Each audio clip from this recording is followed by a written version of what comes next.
Welcome, everyone. We'll give everybody a few minutes to join. So if you're watching this recorded, there may be a small delay. My name is Julia Berg, she, her. I'm the education director at the Foss Waterway Seaport. So thank you so much for joining us today at this third Thursday free virtual program, which is sponsored by Columbia Bank. Very exciting. Thank you, Columbia Bank. So today we have with us Joseph Gavednik, who is currently the museum director at the Cowlitz County Historical Museum. And he was the curator here at the Foss Waterway Seaport from 2011 to 2017. So if you're just joining us, welcome. I'm just bringing in Joseph Gavednik. Hi, Joseph. Hello, Julia. Thanks for inviting me. Thank you so much for joining us today. We're so excited. We haven't had an official curator since 2017. So Joseph is our literal resident expert on all of the amazing things here. So we're so excited to have you with us. And I want to remind everybody, this program is streaming in multiple places right now. So I'm going to say hello to you all. And you'll see that pop up in your comments. So if you write things, if you're either coming at the moment from Facebook or YouTube, if you type things in there, Joseph is going to have several breaks in his presentation.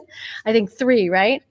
And 3, yes. Yeah, which at that time, I'll display your questions and we'll stop and go over some of those. And I am so excited for this amazing program. I'm just letting people join in, Joseph. I'm just watching the numbers of viewers that we have. So I'm stalling a little bit. Do you have anything you want to say for an introduction before we get started? Sure. Well, it's funny. You said Jofus. That's what my nephews and nieces will call me. They're really little. So it's Uncle Jofus or Joseph or Daddy is what my daughter calls me. This is my 3rd live program of the day. So I'm... Oh, okay. So your live program now. This is my first live program of the day, and I'm really excited. This is a topic I love too. So I hope everybody who's watching this out there is going to enjoy the presentation here. Yeah, and we've been waiting for this for a long time. Ever since I heard this story, Joseph was scheduled to give this program live. When was it? January, I think. We got last year. Yeah, January. We got COVIDed. So COVIDed.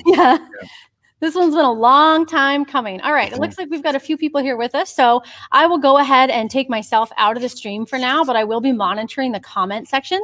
So put your questions in there as you have them, and we'll come back and discuss them later. So if you want to go ahead and open your slideshow, I will add it when I see that. And we're going to get started with this awesome presentation tonight. Okay. Let's see. Open my slideshow. Yep.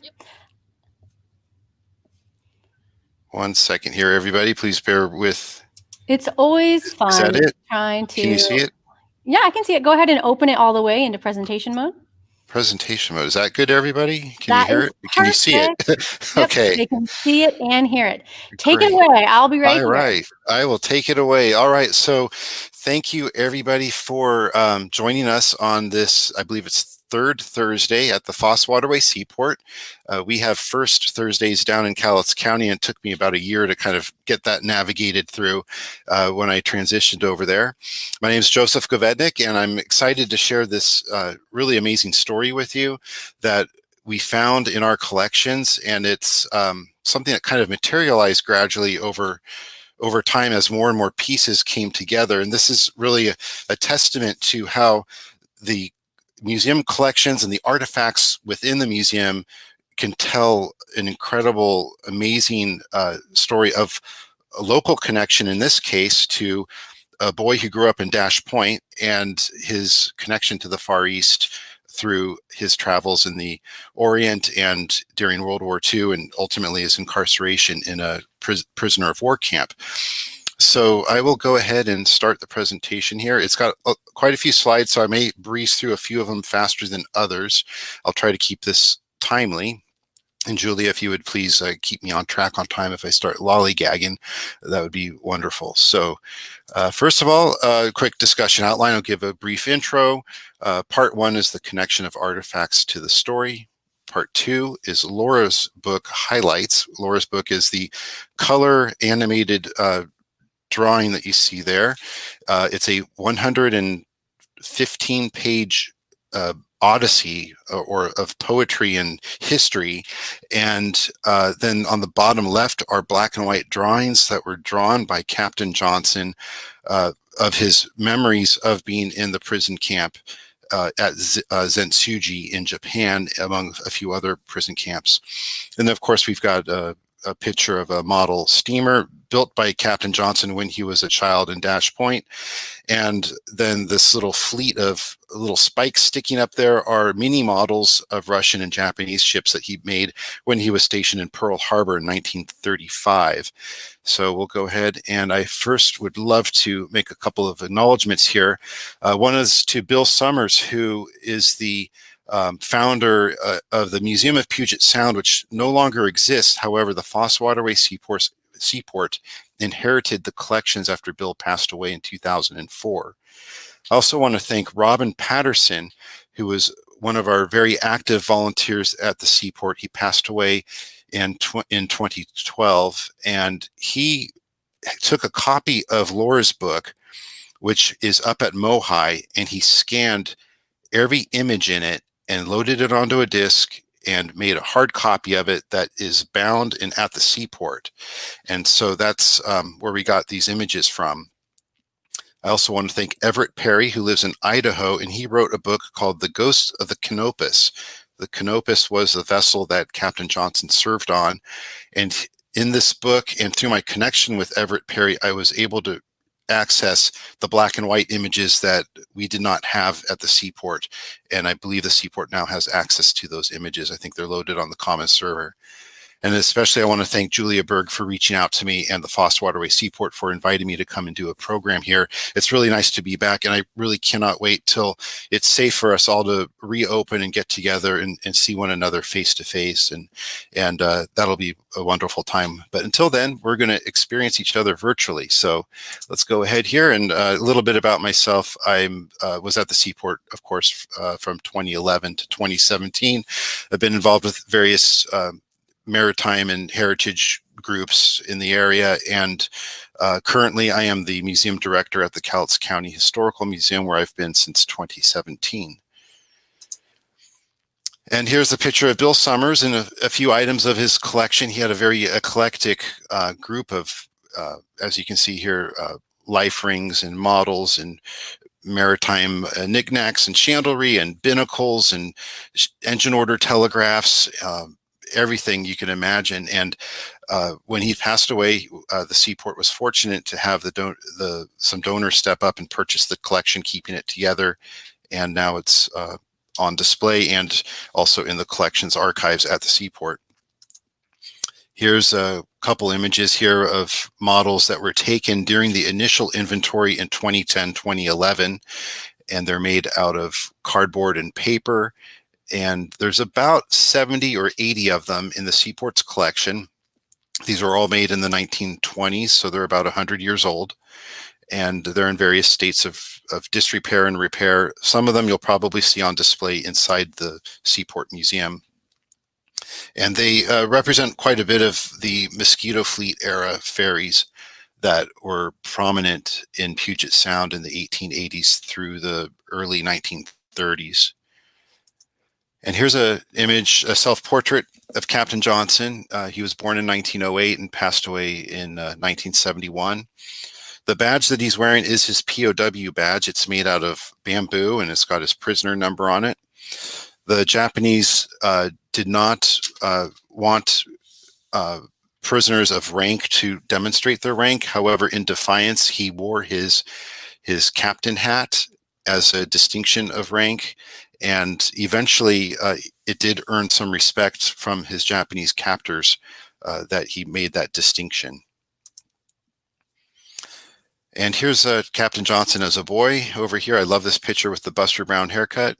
I'm not sure when that is dated. And then this is Captain Johnson and his wife, Laura, and in another undated picture. Captain Johnson was ultimately married 3 times, I believe, and he did not have any surviving children to my knowledge. And then here, and I don't know if I can point or if you can see my pointer, and Julia, you might have to chime in here and let me know if anybody can see my pointer or not. Joseph, we can see it. You can. Okay, wonderful. So I'm circling Commencement Bay right here. Got Here's it. Tacoma. And so we've got Browns Point right here. You guys are familiar with that Browns Point lighthouse, and you have Dash Point up here. So this is up where they grew up. And here's a front page of a book that he created when he was a boy, a young boy's Dash Point memories. If anybody here has become familiar with Points Northeast Historic Society, they are based up in Browns Point, Dash Point area. I believe they have some copies of this, so you might want to check with them. And I think the Seaport has some copies in its collection. Joseph, you can't see me, but I just popped on and I'm holding a copy of the book. I pulled wonderful. it out of the library. Sweet. And it's really interesting of our library here at the Foss Waterway Seaport. So we definitely do have some copies, and I was able to find it for this presentation. So I'll just Awesome. Yeah, it's a really, really interesting book. I don't believe that you can, I tried to find it on Amazon at one point, but if anyone really wants to see it, we do have it here. Okay, wonderful. So here's an image from inside the house here, and I think this might be not Willard Carrol Johnson's house, but I believe this is his best friend Carl Anderson's house, I think. And this is some images of the models, and they built a town. In fact, that town in the background is, I believe, Seattle or part of Seattle. There's a Coleman Dock building that was part of the model, which is in various pieces at the seaport. And so this is just a couple images I was able to find. And here is Willard Johnson and Carl Anderson, again in an undated picture. I just love this picture and the style with the pants rolled up on one leg, holding one of their models. They were very dear friends and stayed into contact at least into the 1950s or early 60s. I found some correspondence in the collections of paperwork that we received at the seaport. What's with those hats, Joseph? I have no idea. I've always wondered about that too. The hats, the ties, the flood pants, but they're on a dock outside. It looks like. Was this a news article? You think? I found this picture when I was looking through the bin of things, and it's huge. I had only ever seen it. Yeah, I'd only ever seen it like this in the presentation. So, yeah, it's an interesting one. Hopefully, we'll do another exhibit. People can see this in real life because it is really large. Yeah. Anyways. Yeah. So then here's a newspaper picture of them as teenagers with some of their models. And then what happened is we had, of course, these models, these 70 models, and I was intrigued about those in the collection. And then I found out about this hard copy that Robin Patterson put together of Laura's book and the story of this guy that was a POW in a Japanese prison camp. The Japanese recognized his artistic abilities and gave him colored pencils to draw and write on. And then I found out that the same person was, as a boy, built all these models. Later on, one of Carl Anderson's descendants called the seaport and said, we have some things that you might be interested in. And Captain Johnson had no children, so a lot of these models that he made ended up in the care of Carl Anderson's family. And this transit chest was up in the attic of this house that was part of the Anderson family, with these 140 miniature models of Russian and Japanese ships from the Russian-Japanese War of 1904, 1905. And Captain Johnson built these models in 1935 when he was stationed at Pearl Harbor.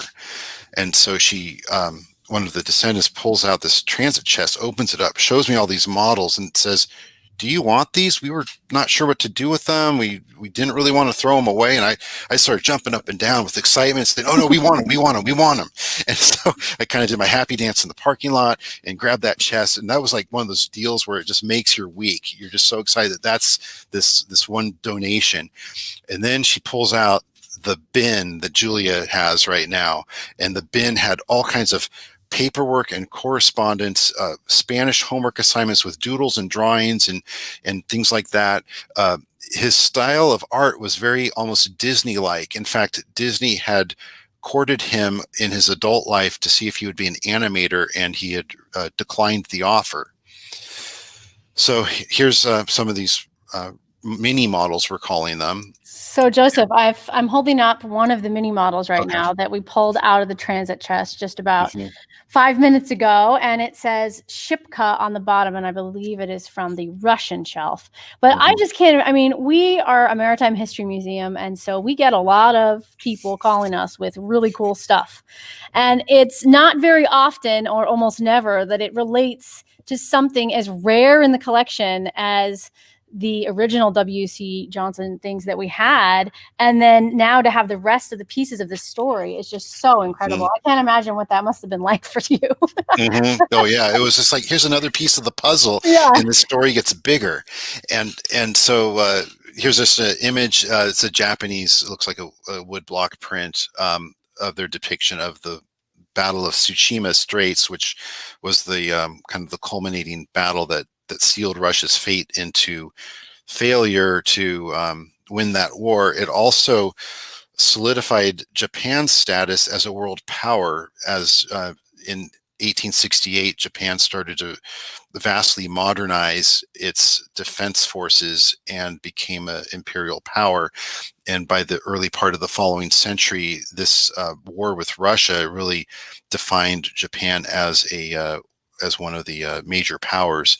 It had also sent soldiers over to the Boxer Rebellion in 1900 as well. So it had been asserting itself in the early part of the 20th century. So to clarify, though, Johnson didn't draw that, right? No, that's like a Japanese period era woodblock. So how did he make all these ships then? You know, I'm holding up one of the ships again. I think he carved them out of wood sitting in an office, or maybe he was, in 1935, maybe he wasn't a higher rank person. He could have been sitting in at a security post somewhere, just whittling these away in a guard tower. I was looking at watching a huge gate. things, and I'm going, this guy, what was he doing? And you notice that a lot of the drawings occur on the back of like shipping manifests and things. It's like he was doing something, and then he'd just be sitting there bored and flip it over and start doodling. And but right, he wasn't looking at the boats when he drew them or carved them, right? No, he had a photographic memory. He could drive across a bridge and see a vessel, and then years later, he'll see somebody else's drawing of that vessel, and he'll point out the flaws in the drawing, that there was flaws in the rigging or the masts or something else. And so, as we'll see further in this presentation, you'll see some maps that he drew, all from his own memory. It's incredible. And it's amazing what he was able to do here. So anyway, here's some pictures of more of these mini models, and here's the writing on the bottom of them, where the Narawa Khan would be the Japanese vessel, but the Varenka below, he also wrote the names in Cyrillic, in Russian Cyrillic, which I thought was pretty neat. So another thing too is these are some of the pictures that came from that bin, which is this fictional Belmont, Washington, which was a maritime town that he pretended to be a city engineer for. And this is probably from his childhood. And there is a Belmont in Washington, but it's in eastern Washington, so no major bodies of water there. But here's another one with kind of city plans, and a Western Pacific Railroad. Looks like he's got a station or something here. And then that's about 20 slides into the program so far, and questions so far. I'm going to do a quick time check here. We're about 20 minutes into it, so I think we're doing okay. Yeah, I had a question. I don't see any coming in the chat so far, but if you have one, or you're curious about any of this stuff so far, go ahead and type that. That's the way you communicate with us, and I'm monitoring those. So I wanted to, the Belmont, I was looking through those the other day, and he actually identifies his office inside of the buildings and writes himself in as the engineer of the town, the architect. And he must have had an incredible imagination. Do you know when he did those Belmont drawings? I had no idea. I assume that they're when he was probably in, I guess, probably high school, I would imagine. Maybe interesting. Sometime during his high school era. And then this program now is going to transition more into the artwork that he's done after this introduction of who he was.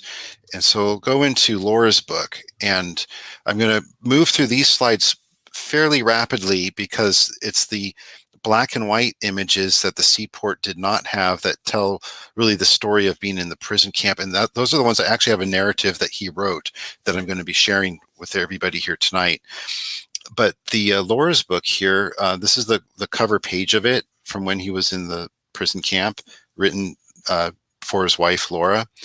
And somehow he was able to walk away out of the camp with it. It didn't get discarded.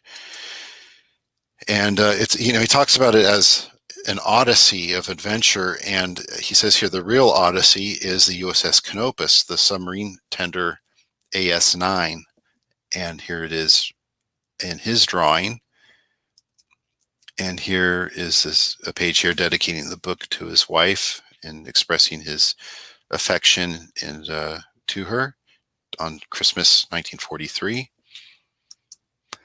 And he had traveled throughout Asia, and so there's drawings throughout Laura's book of depictions of people and places and historic events. And here these are Filipino women that he had drawn in some places in the Philippines. And here's some more images of the Philippines from when he was traveling around there. And then here's Hawaii. And now you have to keep in mind, this is all drawn from within a prison camp, and I don't think he had access to maps. So these are all based on his own memory of looking at maps, and so it's the cartography of his own mind. And here's Kauai. I've been to Kauai several times, so anybody who's been there, he's got a picture of Waimea Canyon here and the old Russian fort, and I think that's Waimea Bay there. And he's got this for all the islands in Hawaii, but I just wanted to show Kauai as one example of what he's done. And this could make an awesome art exhibit at some point, if there was ever a desire to do so. Here's a map of Peking, China, or Beijing, I think that's Beijing now. And a map of Manila Bay with little kind of blow-ups of things in certain areas here and different buildings and where ships are moored and whatnot. And again, I'm just trying to give you a kind of a scope of his artistic style here. These are shop signs in China. Each shop had its own unique way of showing what its wares were, what they sold, or what merchants were in trade with. And another picture of Laura, and I think that's Diamond Head there. Looks like Diamond Head to me. Now, one section in Laura's book that I thought was really intriguing is an epic poem that he wrote. It's got, I guess, what I would call 98 verses in it. Each verse is, about a paragraph or so long. So it's the Epic of Hong Kong, written for Laura, and then he had the assistance of a Hargraves M. Howell, lieutenant in the Royal Army Service Corps. He was imprisoned with other Allied officers in the camp that he was in. The Zentsuji prison camp in Japan is where they sent officers. A lot of the prison camps were out in the more far-flung areas, but they brought the officers closer to home, so to speak, probably because of the information they may have. And so it starts off here, and you can see, there's 1, 2, 3, and 4. And I'm going to kind of blow through these a little fast and not go through any of the text in here, but it is really neat poetry to read. And just to give you a feel of some of the images he has that accompanies this epic poem of Hong Kong and the story and history of it. And this is a picture I really liked. It's got this kind of the ships in the bottom here, and then the ship up in the upper right is it wasn't uncommon. There's actually pictures, I think, of the HMS Discovery at this angle in the water where they would list the ships over severely so that they could work on the hull. And it looks like it's sinking, but it's not sinking. That's intentional for doing repairs. And here's some more images. And like the battle scene on the bottom there. And again, these fast forward several, I think we're on 49 is the middle poetry part there. And here, another map. You can see it's it dates it right there. If you look at that world map, you can see how it's the colonial powers in Africa doesn't have that many independent nations in it at the time here.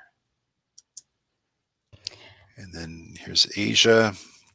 So Joseph, the originals of the book are at Mohi, is that right?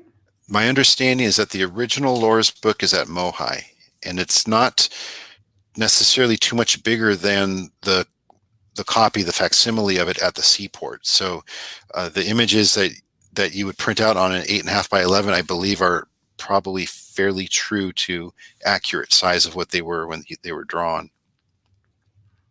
I have not seen the authentic original Laura's book, though. Some more imagery here, and then the final one here is how he closes it out, and then it's looks like verse 98 right here. And then one of my favorite images from Laura's book is these porthole images where Laura's sailing for home in this white vessel going towards Hawaii, as Captain Johnson, whose nickname was Gus to her, is looking out on her. All the dependents were sent out of the Philippines in, I think, October or November of 1941. And then as he's looking out on her, she's looking through her porthole at him on the Canopus down there in the Philippines, and watching her husband stay behind with imminent danger and war clouds looming ahead. And then Julia and I were just talking about Laura's song here and how it would be neat to figure out what this song sounds like. It's written for piano, and hopefully we can figure it out. My wife can play a little piano too, and so we're gonna see what we can figure out. But this image here, I believe that's him in his bunk at the officers' prison camp there, and then there's Laura in Hawaii, thinking of her husband there. And so questions so far, and a little bit of a time check here. We're doing pretty good. I think we're doing really good. Gosh, I would be so incredible to see that in person. You know, I think it's going to be time maybe for art. I think there's an art history month, something like that, to display some of this stuff. We do have, I think, as Joseph mentioned, a lot of the cardboard models out over near our Summers Collection exhibit, and they're just incredible to see in person. Oh, in fact, I have one here before we get into we pulled this from collections, and we don't know what it is, so it's going to be a live reveal, but it's definitely a Johnson model. So I'm going to get it out of its packaging here, but not very well. Okay, I'm going to get it out and then come back. So Joseph, you want to add anything about the cardboard models while I'm pulling it out? Let's see. Now, I can't see you right now, but I will just mention that they're it's ingenious to see the materials that they use, because there's a lot of metal on them too, like the railing on the ships or the bells and what they're made out of. Some of them have little ship's bells on them and stuff like that. But they're just neat models that it would be nice to see some restoration work on them, because the glue is 100 years old and has kind of busted at the seams, and they've been stored in a non-climate controlled environment for most of their life. Okay, what did we get? Can you see it, Joseph? I go into escape. Oh my gosh, I'm not going to believe it. It's the Belmont. Do I go into escape? Go hit escape and come back over to StreamYard. It's the Belmont. Okay, there we are. Oh yeah. Well, what do you know? Look at that. We literally pulled this at random from hundreds of models back there, so we did pretty good. Yeah, that's sweet. It was destiny. It was destiny. Here's the detailing on the top. So you want to talk about that a little? Can you see? Yeah, I can see it. Yeah, they put all the rigging on there, and they're. Let me adjust the StreamYard so it's a little bigger for our viewers here. 1 second. There we go. But yeah, these are probably made while they were in junior high school or high school. These kids clearly did not have iPads.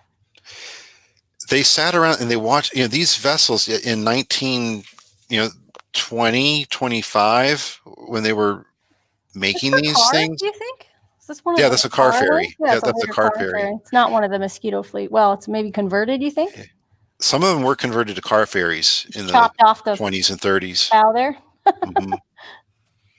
Let's see. But you have to think about, what did Puget Sound look like back in 1925? And you'd see all these vessels going across the water in these plumes of smoke. And that's why they were called the Mosquito Fleet, because they were swarming the South Sound and Puget Sound like a swarm of mosquitoes. See, it says And, captain there above that door. That's what those little words are. It's just uh-huh. so incredibly detailed. Mm-hmm. Anyway, all right, I'm going to check that. I don't see any questions coming in right now. If you just joined us, we are just about to get into a whole new section. So tonight we're talking about the life and work of Captain Johnson, whose artifacts we are so fortunate to have many of them, and some of his really unique art here at the seaport. So I will let you take it away with your next section while I put this beautiful thing back in. Okay. So you guys can see my clock there now. And now we're going to go. You all see the map here? Yep, you're good. Okay, wonderful. So top right is just to give some orientation. There's the island of Luzon in the Philippines. And I'm going to bring my cursor here. And I'm circling Manila Bay there, which is right here. So Manila Bay is right there. And Manila would be out in this area. Here's Corregidor Island. And here's the Bataan Peninsula and Marvelous Mountains. And then down in here is Marvelous Bay, which is where some of these pictures take place. So I just wanted to give everybody a little bit of perspective that a lot of the action in some of these pictures takes place here. This little map here is that one I showed you of Tacoma, and here's the port, and then over in here, it's really faint, is up in the east side of Tacoma, where Dash Point and Browns Point are. But this is about to scale to here, so just gives you a sense of the size. So when you're out on Commencement Bay, imagine how big this whole area is here. This is Commencement Bay plus, right in this area.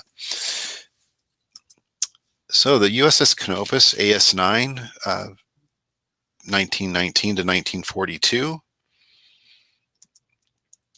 She's a submarine tender, and a submarine tender would arm and equip submarines. The submarines would raft next to it, and it was called a hen and her chicks, the chicks being the little submarines and the hen being the mama ship. Sometimes they called her Mama San.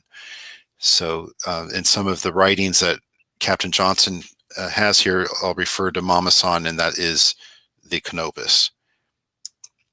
And here's a drawing of the Canopus that he did, where he hopes it would become some kind of a says proposed project here. And I think he wanted it to be at the end of Dewey Boulevard, it looks like, and surrounded by concrete and some kind of a. This is an incredible drawing, and they probably can't read the words, but it says proposed project number 3249270.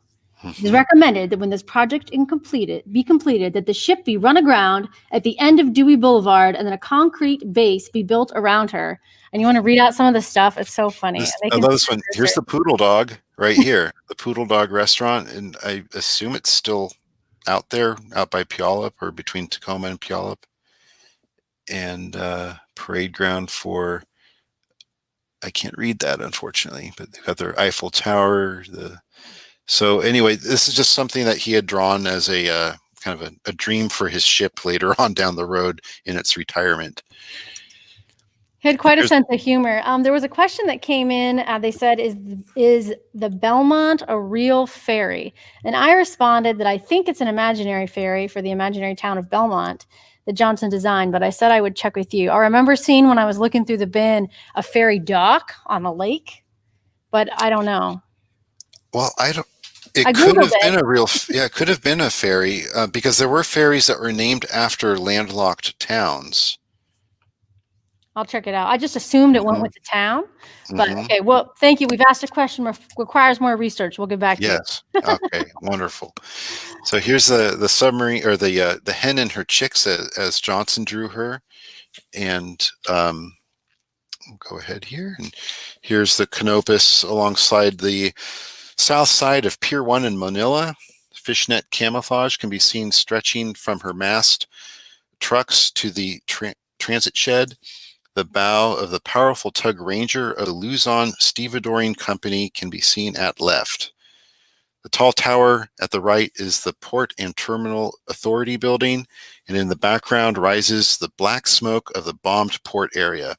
This is just before Christmas 1941 and the departure of the Canopus for Bataan. You'll find some of his humor in some of what I'm reading here too, which is kind of neat. And one thing too is he's eloquent in how he writes, and nowhere does derogatory terminology for his captors in his descriptions here. As we go through this, you'll see.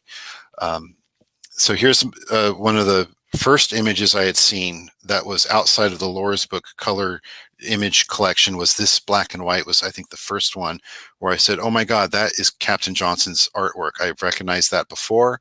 It's in black and white. This is something new. There's something else out there. And this is Manila Harbor, December 20th, 1941, Bataan in the background.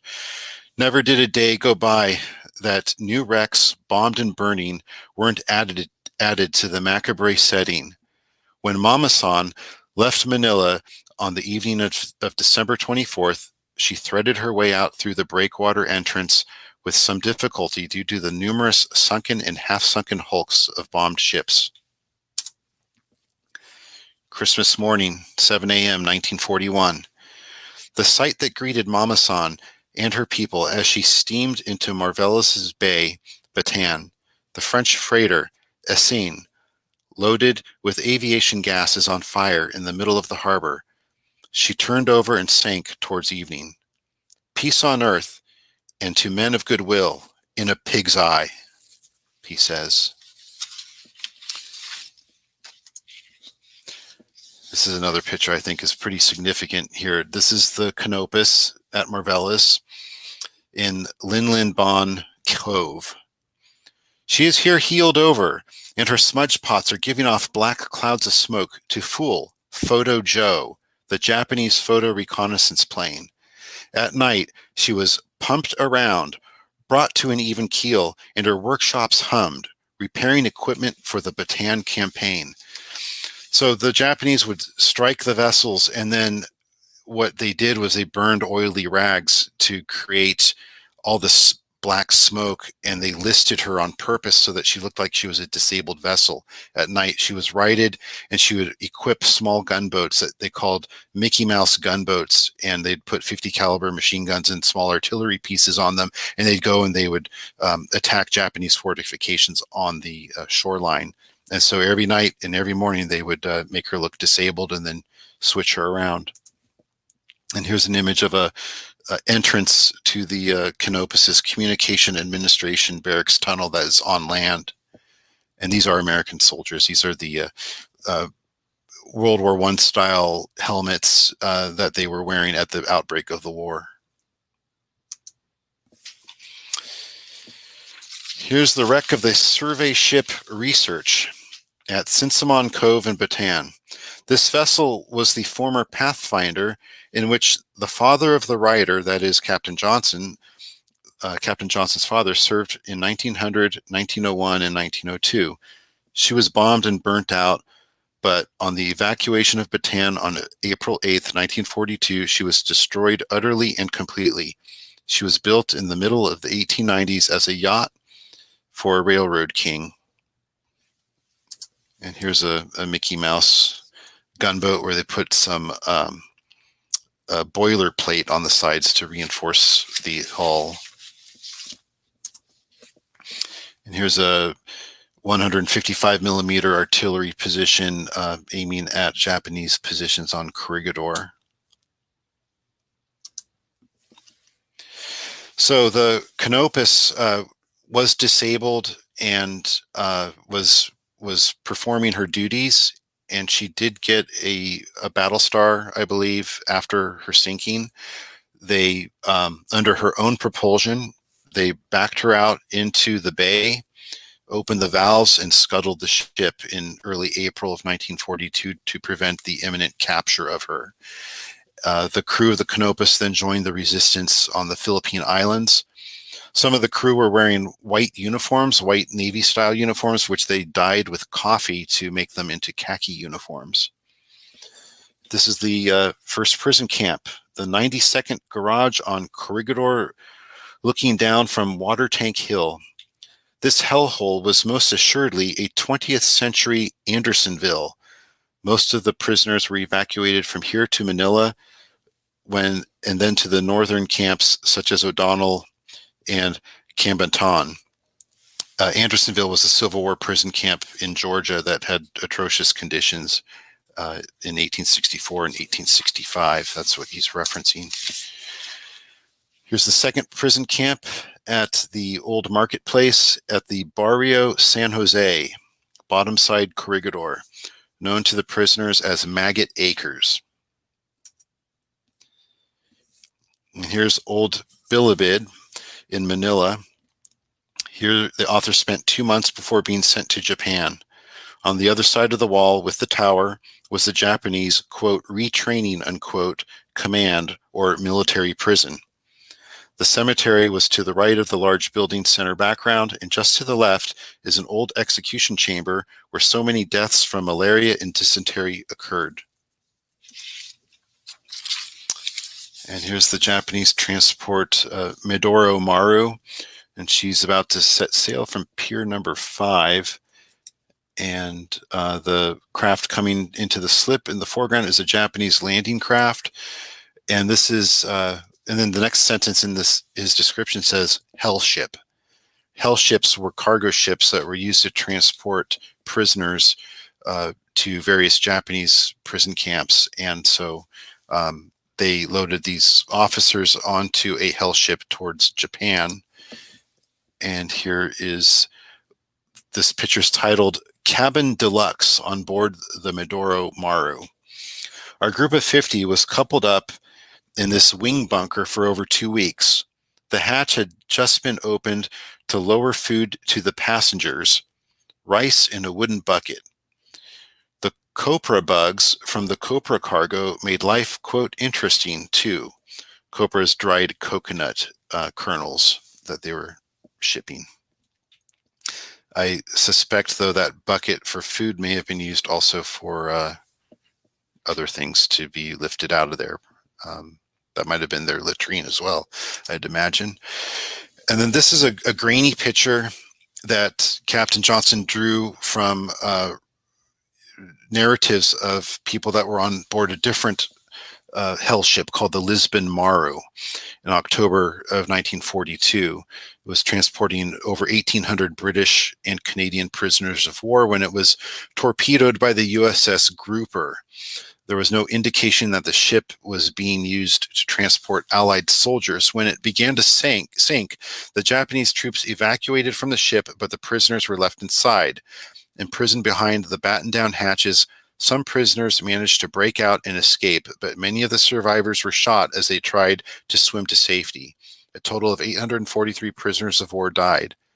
And then this sketch was kept by a fellow prisoner and a survivor of sinking of the ship, Captain Christopher Mann.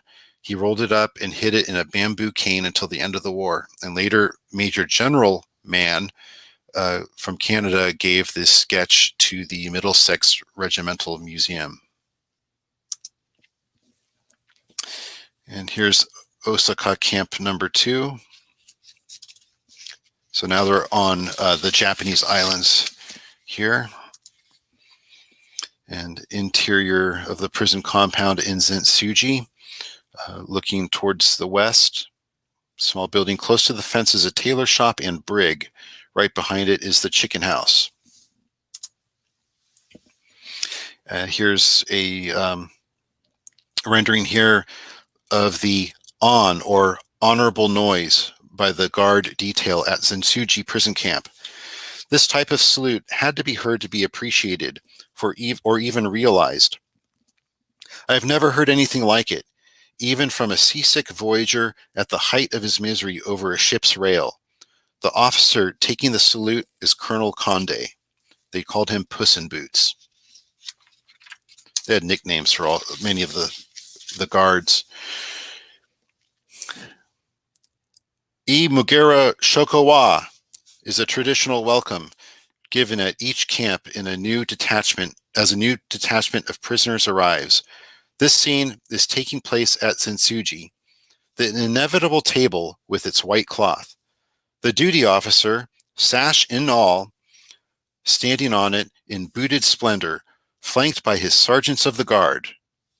Oxford Joe Asabuki, civilian interpreter, stands at the left in semi-military dress of the civilian military employees. Oxford Joe did not like wearing his uniform, and after the officer finished his admonitions, Oxford Joe would translate to the prisoners.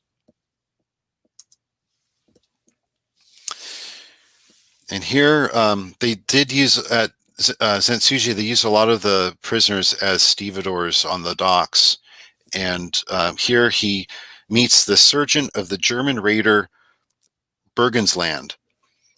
She is tied up at the Kawasaki terminal in Kobe. He was a three-striper and seemed quite interested in how I fared as a prisoner of the Japanese. He had a little English, I had a little German, and we had a little conversation. I enjoyed the schnapps, sausage, and black bread treat aboard the Bergensland. I was the prisoner honcho of the group of POWs engaged in loading her.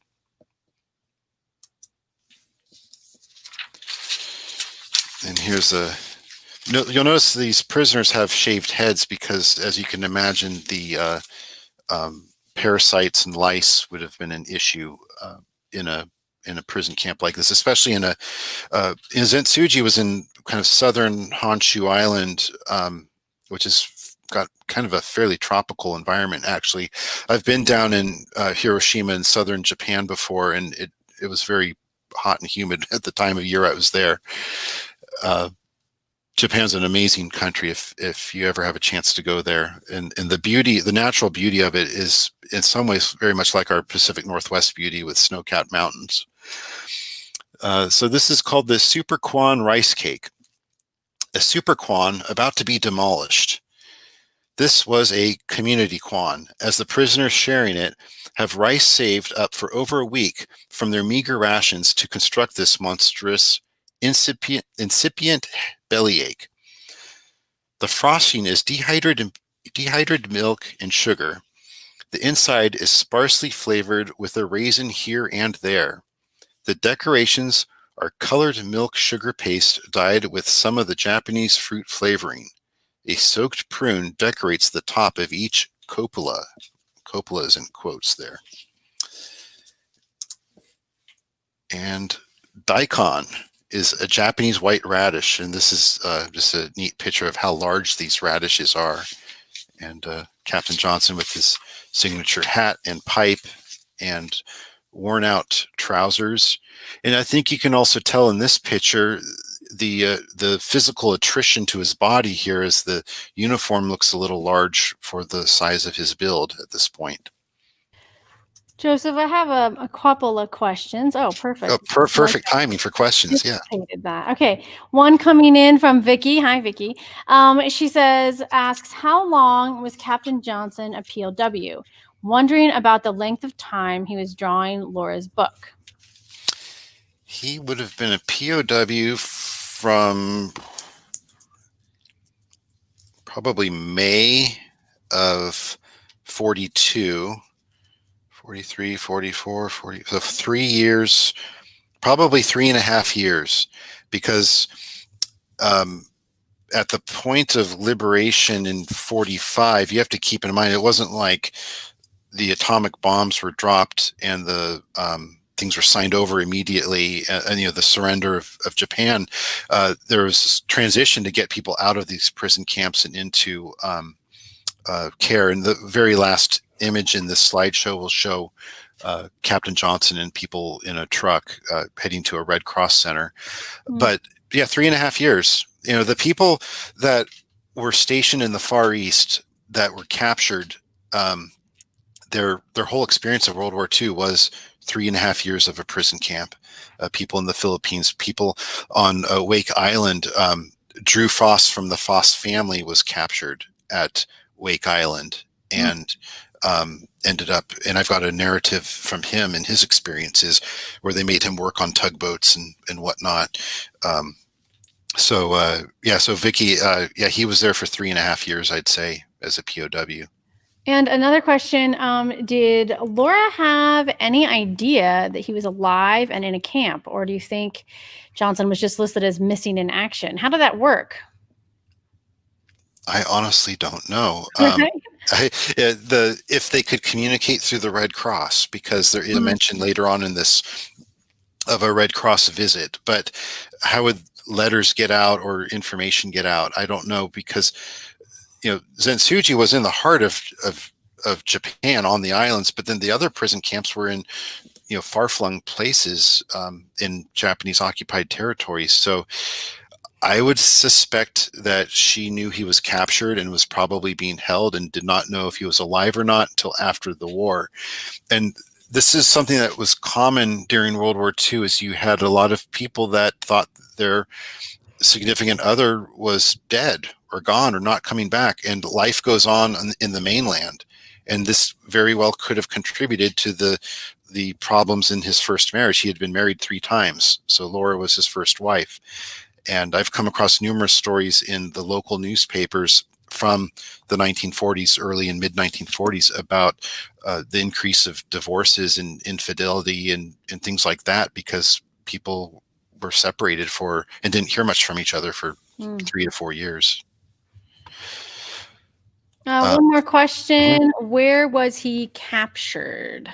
He was captured on the Bataan Peninsula in the Philippines. Was the whole Canopus captured? The Canopus was not captured. To prevent capture, they scuttled her in the Marvelous Bay. Right, but the crew. So was the crew. I think probably the crew, the surviving crew, were captured. I believe everybody was captured on Bataan, and that's why it made such an impact with the story of the Bataan Death March. They made everybody march an incredible distance. All right, I think that's it for now. Keep them coming.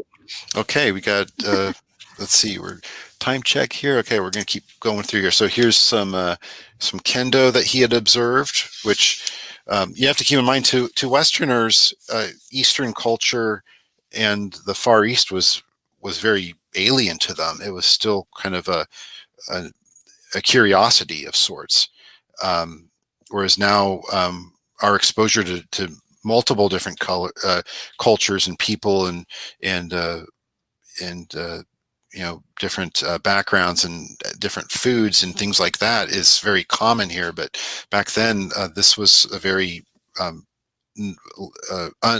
uncomprehended culture in a sense. And that's why General MacArthur was considered a very good general to have in the Pacific Theater, because he would, quote, understand, unquote, he would understand the Oriental mind, unquote, is what they said. And in a sense, his understanding of Japanese culture and saving face and permitting the emperor to still remain in power was part of what helped keep the peace after the war. That's a whole nother element of history for discussion.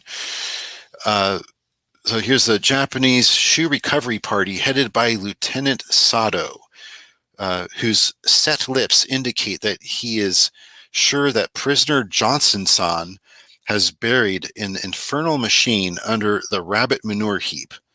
The little private looked as if he wished the whole thing was over, as he was on a 24-hour pass in the town of Zensuji. So I think they just grabbed this private that thought he was on a break and made him do the shoveling duty. And fire watch discipline here. Discipline for those caught reading on fire watch. The Japanese, since time immemorial, are due to their normal construction due to their normal construction methods, have been inordinately afraid of fire. So at Zen stand fire watches at night. Here are 2 defaulters who were caught reading on the watch. I am one of them. We had to stand at attention for 6 hours with books held out at arm's length. If one wavered, he generally got the prod of the ever-ready bayonet. And then he comments that the Japanese were always able to, they were very adept to make the punishment fit the crime. So this is what you get for reading on the job. And here's Kobayashi, alias Donald Duck. This is one of his normal tantrums. A really good one was accompanied by the additional entertainment of letting us enjoy watching him jump on his hat. And then these two here, the first one is the Great Bugle Tragedy. The Great Bugle Tragedy, or the Case of the Frozen Mouthpiece. The bugler, a dumpy little private, started out with his customary flourish to play. It ended in a dismal, flat fade-out with this scene following. The sergeant booted him about every third step all the way back to the guardhouse. The day on which this occurred was one of the coldest on Shinkoku in 37 years, between 5 degrees and 10 degrees above freezing. Everything froze, including the galley fire. Sensuji Prison Camp, winter 1943. The picture to the right. The morning after the Great Bugle Tragedy, our private crunches along the frozen roadway from the guardhouse to the space between the east and west barracks, where reveille, meal calls, taps, and other calls were sounded. Something new had been added, a steaming tea kettle.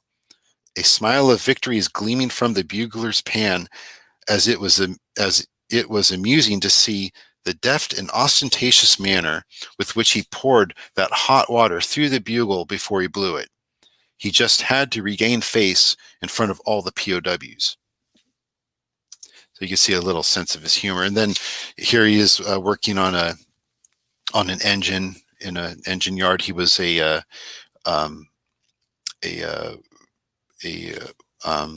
to shovel coal, and he was a fireman on the engine, basically. And then here's the sanitary squad cleaning out a sewer line with a bamboo pole. They would stick one pole after another until it came out the other end. And woe is be to the person in charge of the cleaning unit if a bamboo pole got stuck in the middle of the system. And here's inside the barracks. You can see they're sitting at the table here, and then there's these mats, and they all laid right next to each other. As you can see where each line is, that would be where the partition between each bed was. The interior of room 11, East Barracks, Sensuji. This was typical of all rooms in the POW camp. The pot-bellied stove, minus one leg, propped up on bricks, and never had a fire in it all the months I was in Sensuji. With my head shaved and a dark red spade beard, I was called, quote, the terrible Turk, unquote, by my roommates. This was typical of Japanese Army sleeping quarters. We messed, studied, and wrote on the rough table in the center. And here he is digging wild onions on a berm of a rice paddy, and he's got a little diagram of a bamboo digger. They would dig these wild onions out that were very tough to eat, but very strong in flavor.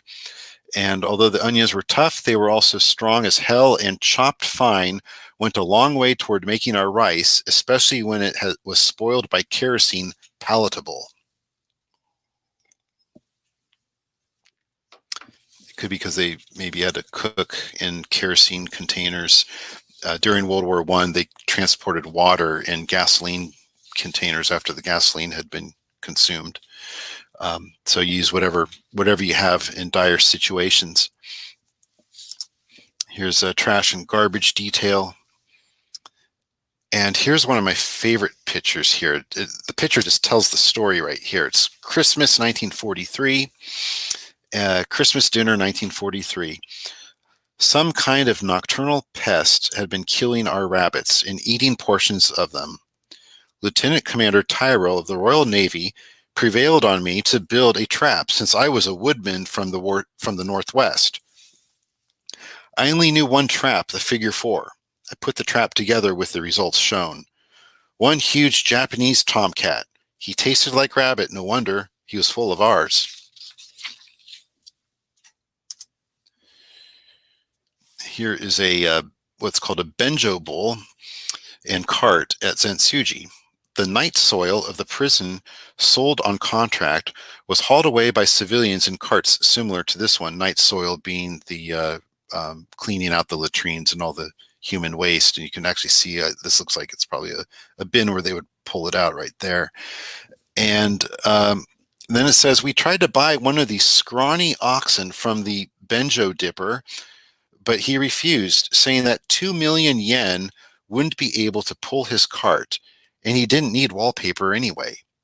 And that's kind of a hint that this must be later in the war when inflation must have been going crazy and the yen probably had lost a lot of value. Here they are at Russian class with Russian class in advanced Russian with Professor Michael M. Ushakov presiding. Most of the members of this class taught beginners classes at the after hours. When certain international Red Cross officials came in for a quick walkthrough inspection, our captors put candles in the stoves to make them simulate fire. So the stoves were always here, but they never used them to heat up the barracks. And here's another nice one here. Optimo, a Japanese Akita dog, who for some reason detested Japanese. Here he is. The afternoon he went after Donald Duck, with the seat of Donald Duck's trousers still hanging in his mouth. Optimo disappeared soon after. No wonder he was tremendously fond of the prisoners. This view, as far as my memory serves, gives an idea of the appearance of the temple to the north of our fence. And bath time at Zentsuji. Known as the sardine can, this concrete tub had a capacity of 50 men. 2 rooms of 22 men each took 1 bath at a time. The bath was given every 2 weeks, and although the water was circulated through a coil heater, the same batch of water was used for all 790 prisoners. This one's titled The Zentsuji Milling Corporation at Full Power. The stones are set up in the canteen and we are walking up the capstan. 4 hours of this on rice for fuel was rather grueling, especially in view of the cobblestone results of the millet flour that we produced. The buns that were produced from this endeavor were only surpassed by their tastelessness, by their extreme durability. And here's one way to beat the Japanese to the eggs. They would give eggs to the sick POWs so that they would have additional protein, but that would never happen through the Japanese captors, so they would try to get to the chickens before and then smuggle the eggs to the ailing prisoners. If you got caught, if you got caught by one of the guards, you'd end up in one of the bamboo cages in the camp jail, the clink within a clink. And then we're down to the last 5 or 6 slides here. Coach Deluxe, Japanese government railways. On the way from Zentsuji to Rokurushi, the wooden jalousies are down on the windows as the train is in the countryside. When we arrived at a populated area, the guards made us pull up the jalousies.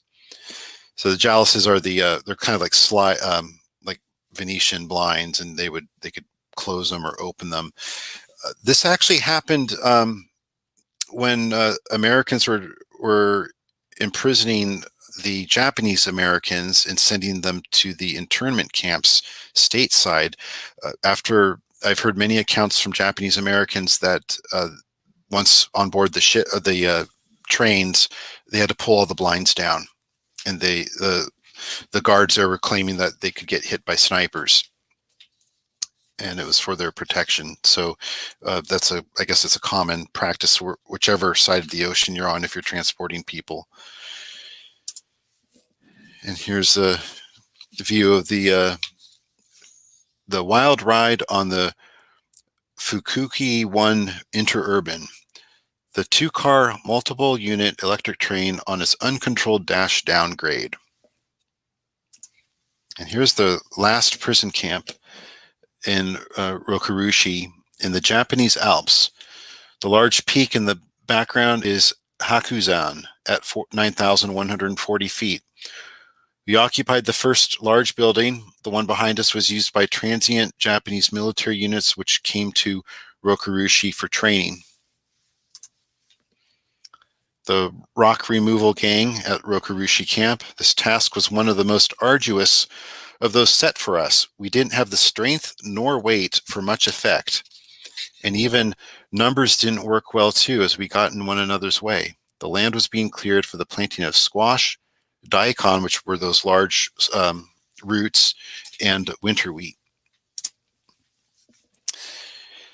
And this is the benjo juice polka, or, quote, watering the young sweet potato plants with night soil. The method is apparent and was hard, hygienically on shoes and feet. The Japanese Alps is looming in the background. One's neck and shoulders generally developed corns from the yoke. The whole system was a pretty smelly process any way one looked or whiffed at it. Here they are limbing some trees up in the Japanese Alps. And then this is the final slide here, which is liberation. Liberation. Rokurushi at the end of the war, a small party of us went to Kyoto from Rokurushi to confer with Red Cross officials about camp locations, camp conditions, etc. This is the way we looked as we bounced through the countryside in a Japanese truck. Down the road is a typical Japanese farmhouse with the cooking smoke coming out through a ragged hole in the roof thatch. And I just want to thank you all for joining us this evening. I also want to mention that the book Ghost of the Canopus is available by Everett Marion Perry. He's the gentleman who so graciously gave me copies of all these black and white images that were drawn of Captain Johnson's experience in the prison camp. And I asked him if it was okay to distribute them, to share them. He said, we got to get the story out. Please share this with anybody you can. And so I want to thank Everett Perry. And I have a copy of this book, and the Seaport should have a copy of this book, I believe, in their library. I believe I bought a copy for the Seaport. It's an amazing book. It's written about Everett Perry's uncle who served on the Canopus and died during the conflict. But it has many pictures from Captain Johnson in it. And then he and I connected online, and he's actually come to a presentation I did on this very topic about 4 years ago at the State Historical Society. My email here is josephgovednik@gmail.com. And of course, you can get a hold of me through Julia if you like, if you have any further questions or other comments or concerns. And I'll, I guess, share the floor with Julia for final questions and anything else. Yeah, thank you so much, Joseph. That was amazing. Let's see. A few questions coming in. When did Johnson get back to the U.S.? That's interesting. Do we know? Oh, gosh, I don't know. I would suspect After liberation. Yeah, after. Yep, I could imagine he set foot on U.S. soil, mainland, probably. It could have been as late as early 1946, but he would have gone to, the Philippines had become back under U.S. control at that time, so he could have been sent to the Philippines. He could have been sent to Hawaii for medical evaluation, and then eventually back to Washington. Incidentally, the Philippines became an independent nation in 1946, so. The United States made a commitment to Philippine independence as part of this effort in the war against the Japanese. And World War II really is the end of empires, because India became independent and many African countries became independent in the 50s and 60s. And so it really ushered in a whole new era in our history of the post-war development of nations that had been under the control of colonial powers. And so the United States, as a colonizer of sorts of the Philippines, granted independence on July 4th, 1946. So another question, and we did talk about this briefly at the very beginning, but I know there might be some people that joined us later. Mm-hmm. And just a quick question about, did he have any children? And not that we know of, right? None that we know of. I don't believe he had any children. He was married 3 times. He had a partner at the time of his death that he was not married to, and as a result, his physical effects went into the hands of his good friend's family, his friend Carl Anderson from the Dash Point area. And then Carl Anderson's grandchildren approached me with this material that they had found that was up in their attic with those little miniature models and the bin of all the paper drawings and all that. But Right. no, he does not have any descendants. He is buried at Arlington National Cemetery. I've found where his gravesite is. Unfortunately, I could not find the graphic image that showed where his plot was, but I do intend on visiting his gravesite the next time I'm in Washington, D.C., which may not be for a while. I haven't been there for some time to the East Coast, but that will be on my list of things to do.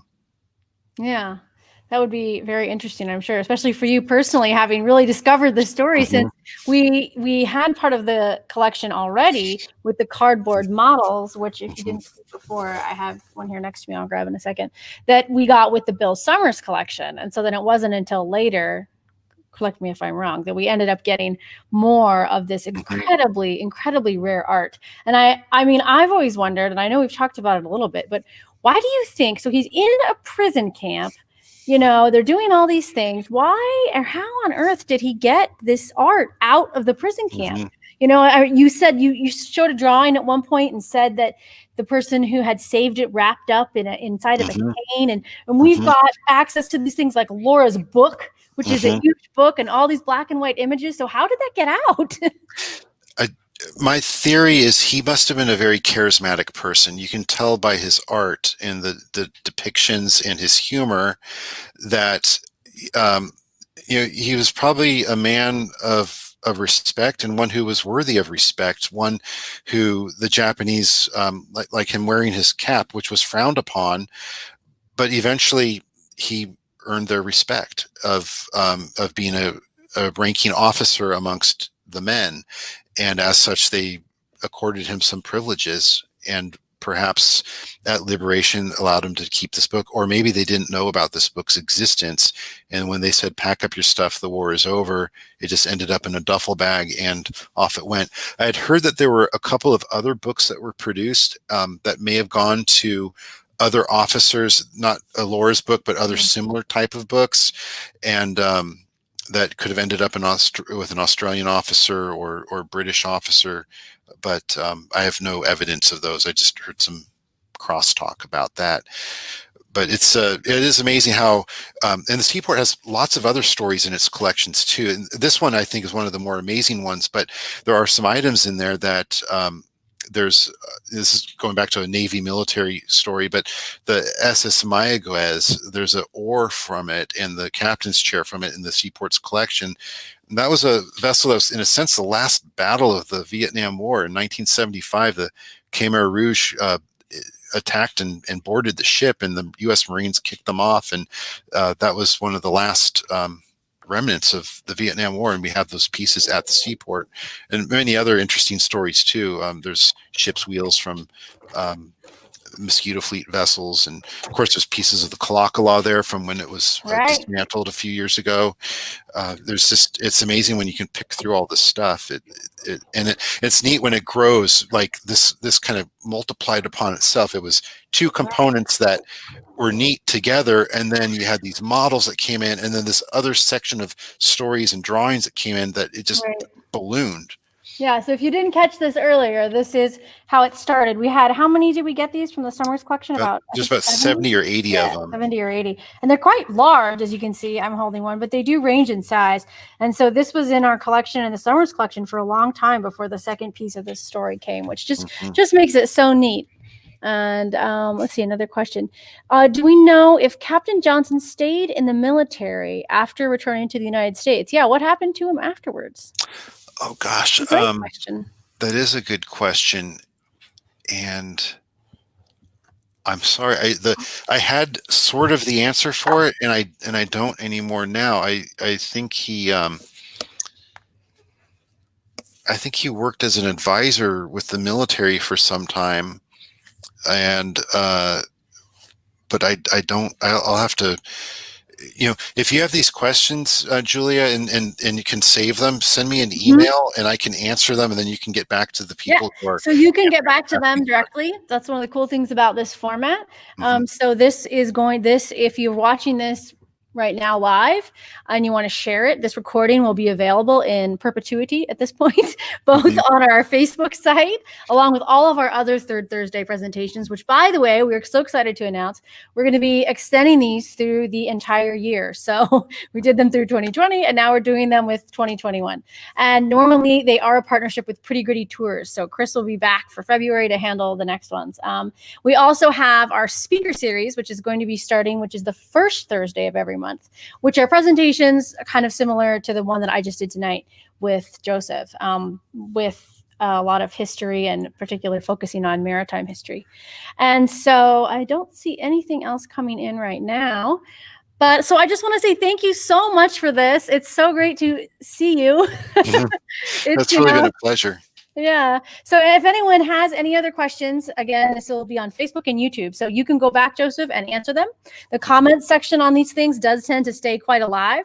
So if you're watching this on the recording, you can share it and ask your questions, and we'll see those and be able to get back to you. And I hope that you all come see us when we reopen. Stay safe at home. Thank you so much, Joseph, and to all of our viewers. And have a wonderful evening. All right. Thank you so much, Julia. And good night, everybody. And I hope you enjoyed the program. Thank you.